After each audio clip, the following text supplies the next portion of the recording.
Hello and welcome to Nationwide, an abridged version of the network service of the NTA.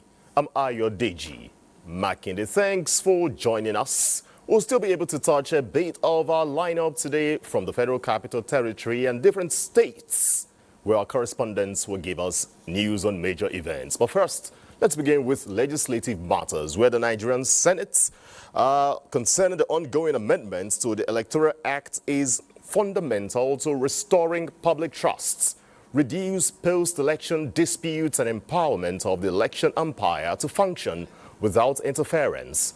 The Electoral Act Amendment Bill 2022 today scaled second reading at the Senate as legislators across party divides express support to deployment of technology, setting clearer and stricter operational guidelines for political parties and imposing tougher penalties for election offenses. The Senate is of the opinion that all elections must reflect the will of the people. That whatever INEC does is perfect. So this time around, the INEC must be held responsible because they are the ones that have the electoral materials and they are the ones that are in charge of logistics and all. So we must give them some responsibilities in court to prove that yes, indeed, their actions were legal and their actions were in tandem with the will of the people. President Tinubu has, in the meantime, transmitted to the Senate lists of appointees for confirmation, among them a ministerial nominee, Dr. Bernard Mohammed. In another development, the House of Representatives has expressed concern over the alleged use of harmful chemicals as preservatives for frozen foods and other edible commodities in the country. Adopting a motion by Representative Chike Okafor, the House describes the trend as a major threat to public health and the well-being of millions of Nigerians. The House Committees on Nutrition and Food Security, NAFDAC, Healthcare Services, as well as safety standards and regulations were given a 4-week deadline to investigate the public health concern and make recommendations. Recent reports and allegations on the use of dangerous chemicals such as formalin, sniper, kerosene, and other harmful preservatives in frozen foods and other consumable items. Worried that these chemicals are often used to extend the shelf life of food products, which can be harmful for consumption, cancerous, and damage organs. NAFDAC, the Standard Organization of Nigeria (SON), and the Federal Competition and Consumer Protection Commission, saddled with the responsibility of ensuring food safety, have been alleged to exhibit complicity and negligence. Meanwhile, lawmakers expressed grief over the recent tanker explosion in Essa village in Niger State, which claimed many lives and left others injured, while calling for rehabilitation of the Bida-Diko Expressway to forestall road accidents. Contractors to commence full rehabilitation, expansion and completion of the Bida-Agay-Lapay-Lambatediko Road, especially the sections between Bida and Agay. Mandate the Federal Road Safety Corps and relevant agencies to intensify enforcement of safety standards for tanker and heavy-duty operations, ensuring compliance with roadworthiness, loading procedures, and emergency response protocols. Now, the Academic Staff Union of Universities, ASU, has announced suspension of the 2 weeks warning strike declared 13th October 2025. Addressing the media, ASU President Chris Pewuna said the decision followed the swift interventions by chairmen of Senate Committees on Tertiary Education and TED Fund, Labour and Deputy Senate President Barrow Jibrin. Pewuna said NEC of the union resolved to suspend the strike to reciprocate the support of Nigerians. However, a 1-month window is given to government to conclude the ongoing renegotiation of the 2009 Federal Government of Nigeria ASU outstanding issues. While noting that a lot more work is still required, NEC came to the conclusion that the objective of the warning strike had been partly achieved. NEC hopes that the government will take advantage of this opportunity to seamlessly resolve all the issues in order to guarantee industrial harmony and ensure stability of our academic calendar. Should government fail to resolve the issues within the 1 month window, ASU reserves the right to resume the strike without further notice at all. The union appeals to patriotic Nigerians and key players in education to prevail on governments to speedily conclude the renegotiation of the 2009 agreement and other outstanding issues. The leader of the proscribed indigenous people of Biafra, Nnamdi Kanu, has listed former Attorney General of the Federation, Abubakar Malami, senior advocate of Nigeria, among 23 witnesses he plans to call in his defense before the Federal High Court, Abuja. In a fresh motion filed before Justice James Omotosho, Kanu expressed readiness to open his defense and requested 90 days to conclude, given the number of witnesses. Meanwhile, the magistrate court in Abuja has ordered the remand of Kanu's lawyer, Aloy Ejimako, and 12 others arrested during a protest against Kanu's continued detention. They were charged with offenses including criminal conspiracy and disturbance of public peace and are to be arraigned on October 24 at the Kuje Correctional Center. In the meantime, a federal high court in Abuja has rejected a fresh bail application filed by detained alleged terrorist negotiator Tukuru Muhammad Mamu. Justice Muhammad Umar ruled that Mamu should remain in the custody of the Department of State Services, but directed that he be taken to a medical facility of his lawyer's choice, if necessary. The judge held that the DSS has been diligent in handling the case, adding that bail is only granted when the prosecution is found wanting in diligence. He also ordered the DSS to allow Mamu access to his family. Mamu is accused of acting as a negotiator for terrorists involved in the Abuja-Kaduna train attack, allegedly collecting and delivering ransom payments on their behalf.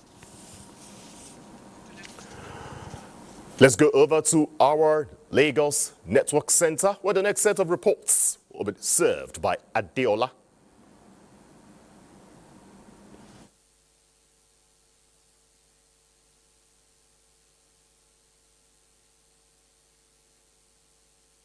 Thank you once again, Your Excellency.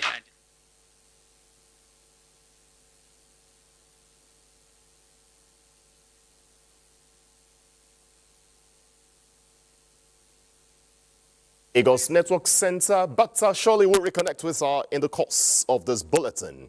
Let's continue the news here in Abuja, where as part of activities celebrating its 80th anniversary, the United Nations, the Nigerian country team, opens to the public an exhibition inviting Nigerians to see for themselves how the global institution is working closely with Nigeria to achieve sustainable development goals. Garba Nata'ala was there and now filed in these reports. Here at the exhibition hall of Arts and Culture Museum in Abuja, the atmosphere is one that echoes UN's intervention for the past 8 decades, from vaccinations against diseases, education of the girl child, and humanitarian assistance in some parts of the country. It was formed so that there will be no Third World War. The fact that there has not been Third World War after 80 years is a big achievement. There are diseases that have been eradicated from parts of the world because the United Nations has worked with member states. We have improved infant mortality through vaccination of children. Children now live longer. In the past, children below 5 years would die because of the diseases that are preventable. So the United Nations has done a lot. However, there have also been challenges. You still hear of wars in various places of the world. The exhibition is also a testament of the enduring partnership with Nigeria, being a signatory to the UN Charter since 1960. Students from different schools were inspired, saying they had no idea what the UN does until recently. Like the WIPO, which is the World Intellectual Property Organization, their work is to fight for people, especially young children, who use their creativity to make good things, like write novels, sing songs, and other things. The exhibition remains open for a week, tagging this year's theme as Building the Future Together for the commemoration, which serves as a reminder for more work to be done to address food security, economic diversification, and peaceful resolution of conflicts. In Abuja, Garba Muhammad Atala, NTA News. And Adiola in our Lagos Center is ready to take it up from here.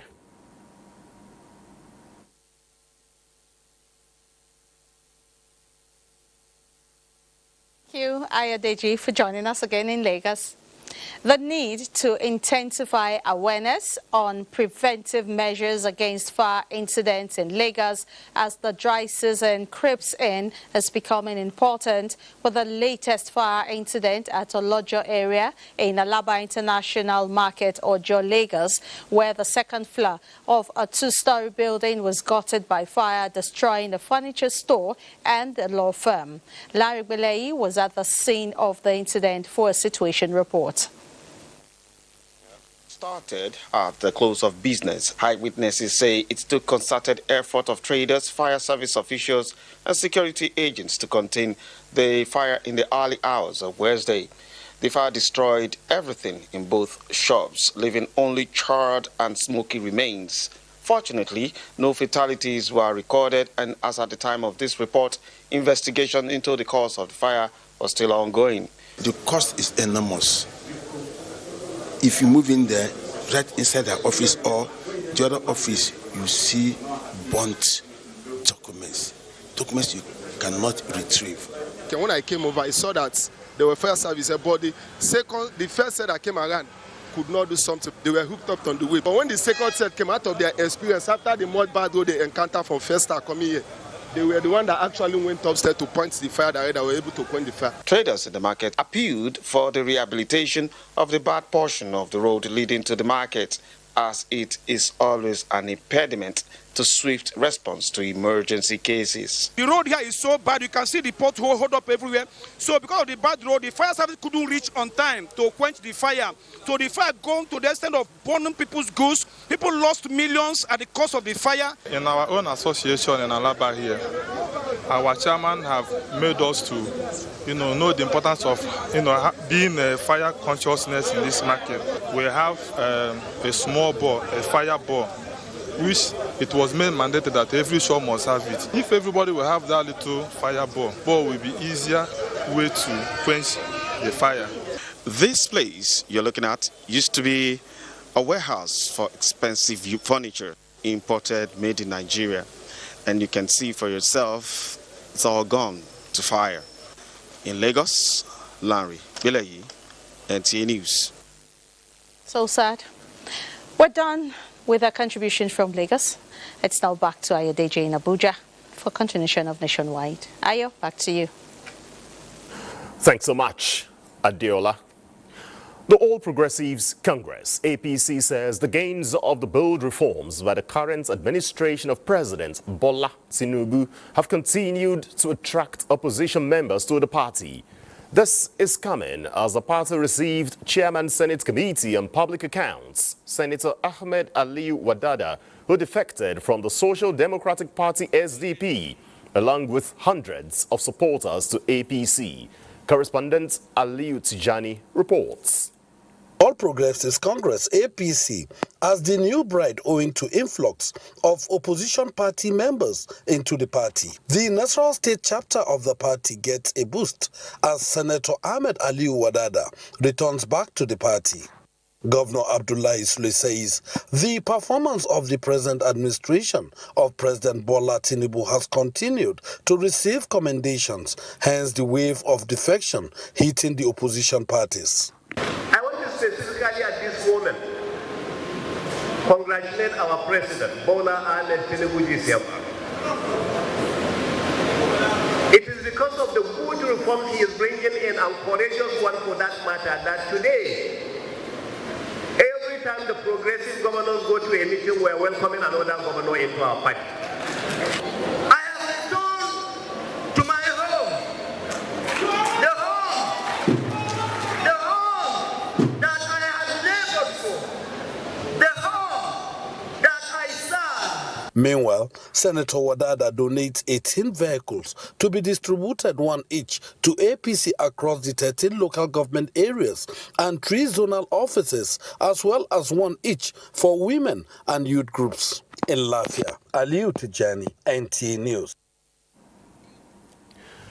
President Bola Tinubu has approved the extension of the tenure of the Surveyor General of the Federation, Abdulganiyu Adebomehin, by 2 years. The extension, which takes effect from January 5, 2026, was necessitated by the recent transfer of the office of the Surveyor General of the Federation to the presidency. The president expects Mr. Adebomehin to consolidate the reforms within the next 2 years, focusing on national land management and administration, highways and abutting land infrastructure coordination, reclamation and erosion control programs, and other related matters of strategic national importance. The Defense Headquarters is strengthening awareness and support systems for mental health, aimed at keeping troops psychologically fit to face the realities of modern warfare.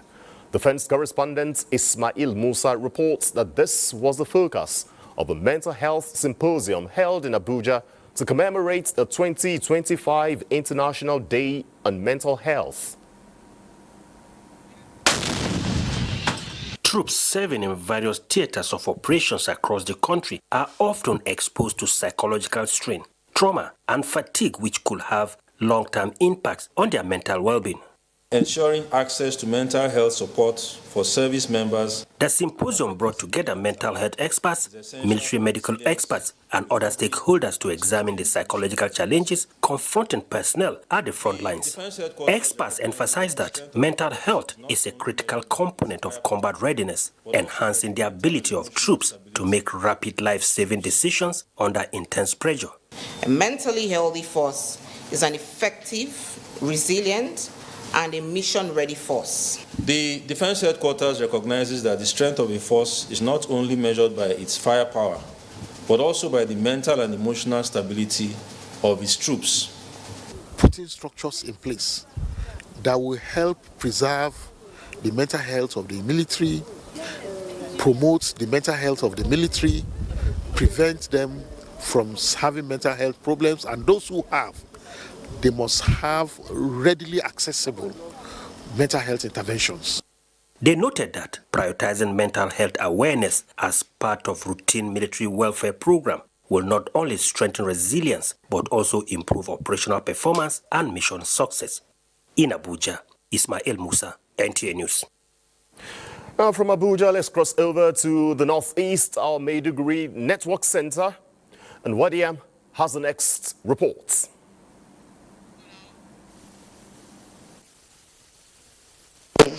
And welcome to Maiduguri. The Federal Ministry of Environment, in collaboration with Borno State Ministry of Environment, has launched a presidential initiative focused on climate change mitigation and the adoption of alternative energy solutions.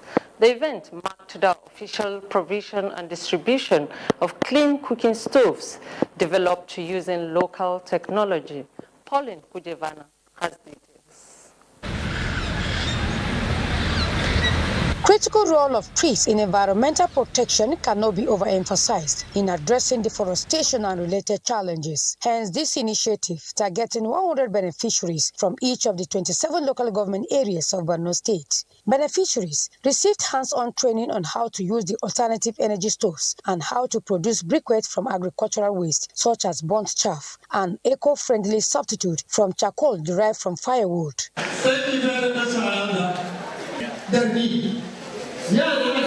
I'm glad that I get this one.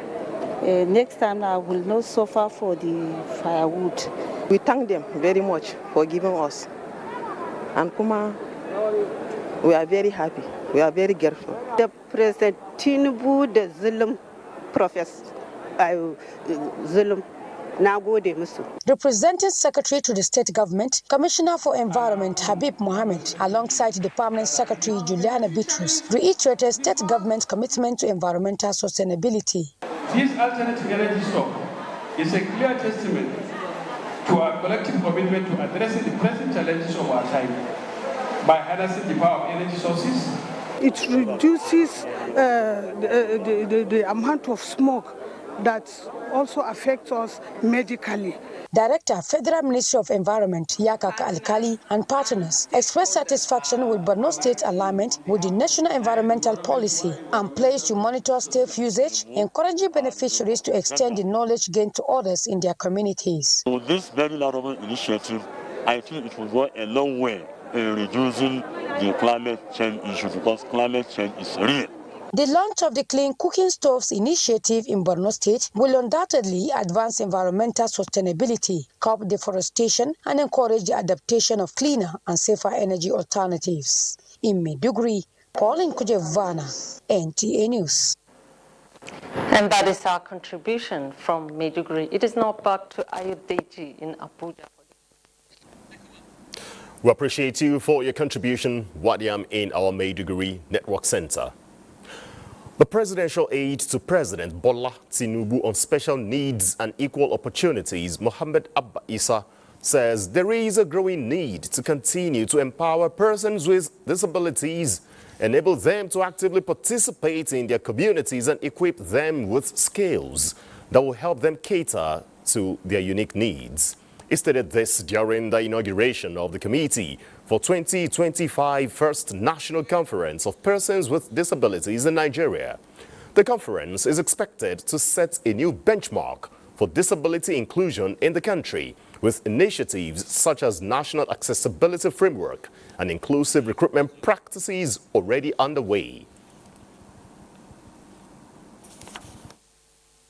The conference aligns squarely with the mandate given to me by His Excellency President Bola Ahmed Tinubu GCFR to create avenue for the inclusion of disability requirement and perspective in all aspects of national development.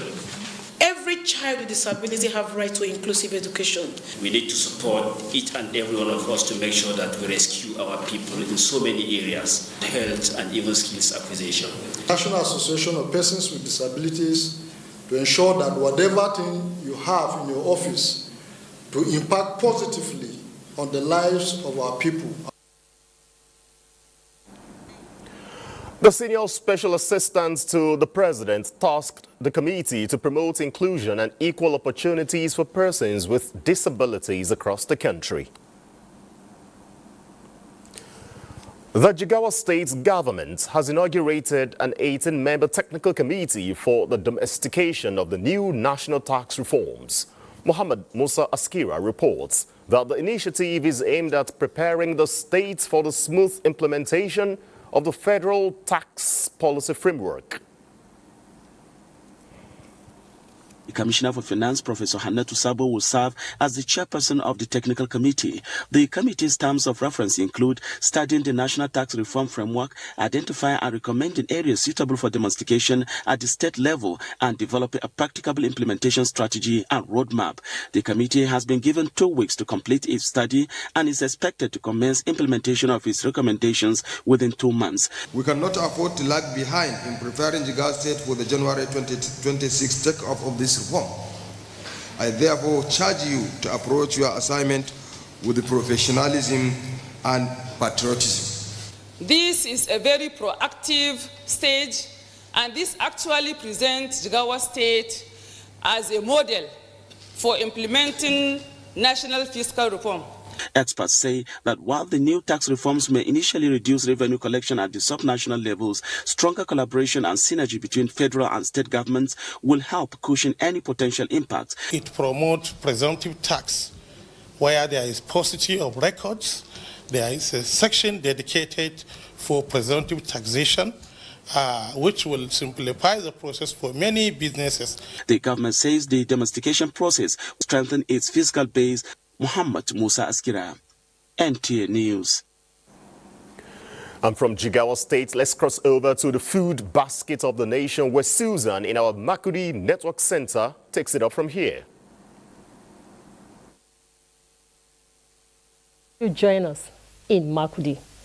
In a bid to protect the health and future of its children, Benue State Governor Hyacinth Alia has launched an integrated immunization campaign against measles, rubella, human papillomavirus, HPV, polio, and other diseases.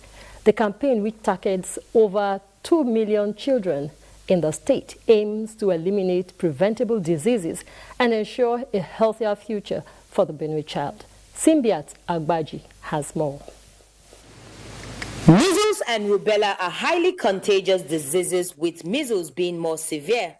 Rubella can cause congenital defects in unborn babies if contracted during pregnancy. Nigeria has the second highest measles burden globally. To combat this, Benue State has launched an immunization campaign against measles, rubella, and other diseases, aiming to reduce cases and protect children. The campaign is part of a global strategy to close immunity gaps and reduce measles cases to 1 per million by 2030. Benue State Governor, represented by his deputy Sam Ode at the state flag off, announced the state government's release of the mandatory counterpart funds for effective roundoff of the national measles rubella campaign. The state government is also supporting the logistics for hard-to-reach communities to be easily accessed and also for effective supervision. I urge all parents and guardians to bring their children out for vaccination. The Commissioner for Health and Human Services, Dr. Uguche Paul, emphasized that the immunization campaign aims to save the lives of Benue children by protecting them from preventable diseases. Our goal here is simple, that no child should be left behind. This campaign is part of a broader effort to strengthen routine immunization and primary healthcare delivery across the state. We are targeting a population of 2.6 million children in Benue State, and we have received sufficient vaccines to cover this population. The nationwide immunization campaign targets over 106 million people, with Benue State participating in the Phase 1 Stream 2. The vaccination exercise will run for 10 days, with a 2-day mop-up period to cover more areas. In Makudi, Simbiat Agbaji, NTA News. And that does it from Makudi. It's back to Ayodeji in Abuja for more on Nationwide. Thanks so much, Susan. As part of activities commemorating the 2025 International Day of Older Persons, senior citizens in Nigeria are advocating implementable policies by government and all critical actors in geriatric care to promote inclusion and productivity. Elizabeth Omori reports. Population age 65 and above, projections indicate an increase of 4.0% by 2050. These projections, older adults in Nigeria believe, will prove the facts when government, families, and society understand aging as a national concern, as some of them manage arthritis, hypertension, diabetes, and financial instability. They are determined to make their voices heard. Hunger is one of the things, apart from lack of care. They are the people who have done something good for Nigeria to lift her off, and they are supposed to do good something for them. MDs and CSOs at this forum are of the view that isolation and out-of-pocket payment for medical services make aging a burden for some. We call for social protection measures that will put a few naira into the hands of older persons and support those who have no regular income. We are working with state governments to domesticate the National Senior Citizen Act so that these benefits can reach every community. They say impactful social interventions are crucial to make life comfortable.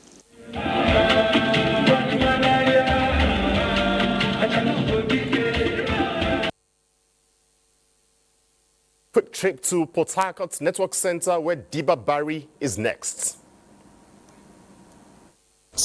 River State government is taking steps to relocate the waste dump site located along the Abuja Airport Road, Port Harcourt, in order to address the growing public health concerns within the area.